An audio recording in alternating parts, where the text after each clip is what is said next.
Unfortunately, nothing lasts forever. And although I can't remember a time before them, at year 13, some of my wooden raised garden beds have finally reached their end of life. A few repairs here and there, these 2x8 cedar and fir beds owe me nothing. We've had so many epic crops and harvests together, they've been nothing but reliable. But sadly, for more than a few of them, probably around 7 or 8 of them, well, they've reached the end of the line. Complete disintegration past the point of no return.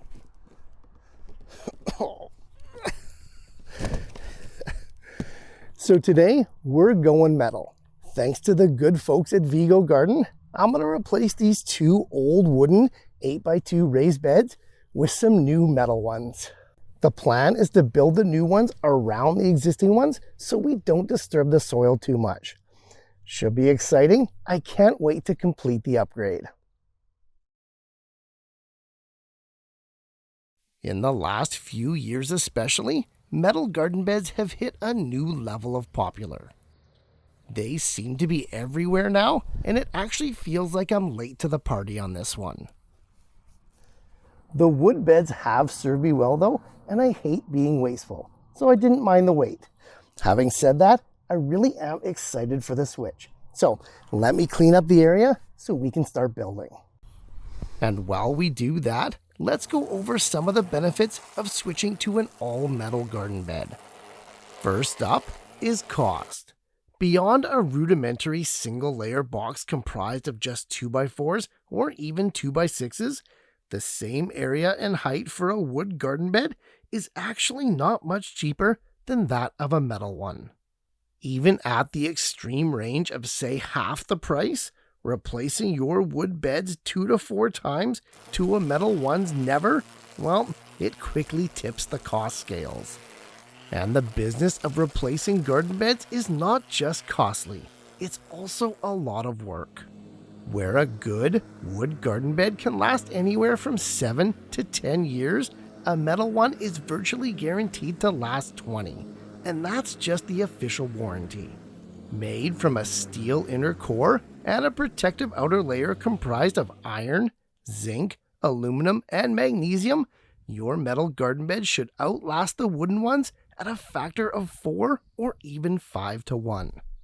On top of that, metal garden beds also don't really harbor any pests or disease, which makes sense given the materials that they're made from. Now, that's not to say your crops are going to be completely pest and disease free, but at least the bed is not going to be the source of them. Slugs, snails, and even beetles find the metal hard to climb, and in the case of an outbreak, metal garden beds are infinitely easier to clean. Also, most metal garden beds are toolless or single screwdriver designs. No expensive saws, miters, drills, or sanders required. There's simply no cutting, no measuring, and virtually no skill required to assemble these things. And so with that, let's go ahead and build the new beds. The entire cleanup only took about 12 to 15 minutes. Let's hope that this part goes just as easy. The Vego garden beds, like a lot of the metal ones, are actually modular. So this particular model can be constructed into 9 different configurations. 2x8 is what we're replacing, so that's what we're going to be making here today. With a 17-inch height, that's going to give us 23 cubic inches of soil volume. Everything is packaged and fits together nicely. So far, so good.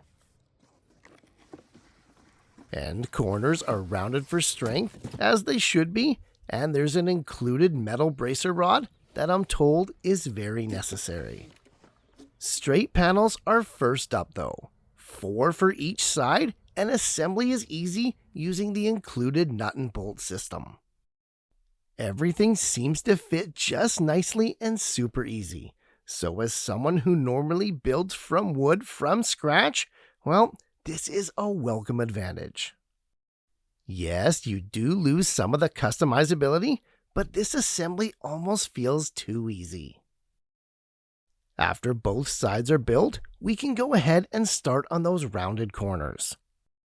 Simple stuff, especially with the included tool. It's just a simple 10mm socket, but with the arm at a right angle, it does make the assembly a snap. 12 panels with 6 connection holes on each means 72 nut and bolt assemblies. We'll take any tool that makes this part of the job even just a little bit easier. Okay, that was actually pretty easy, and I built the whole bed start to finish by myself in about 20 minutes.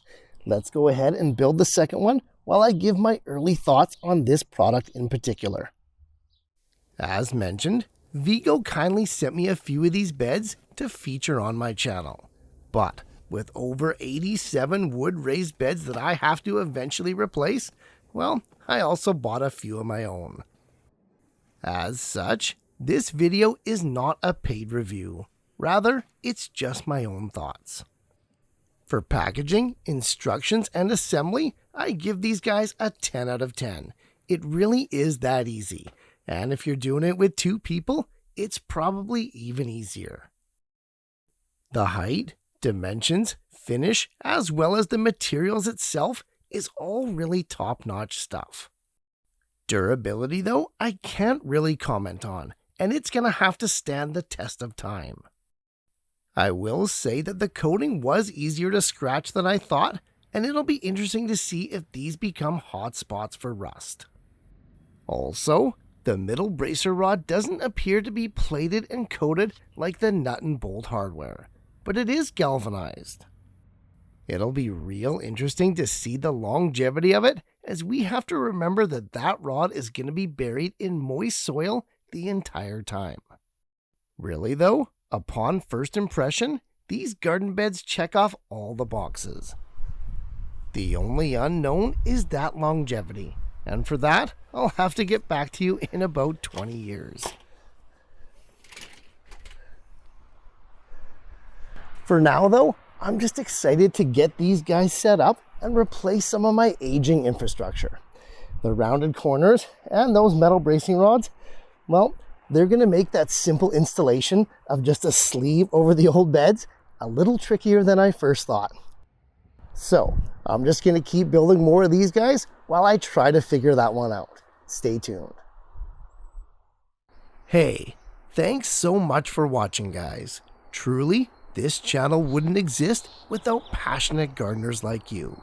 For even more info-packed videos like this, check out this playlist of garden quickies here. And for those of you that are interested, my online course, Vegetable Gardening Basics, is live and ready for enrollment. As always, happy growing, and I'll see you in the next one.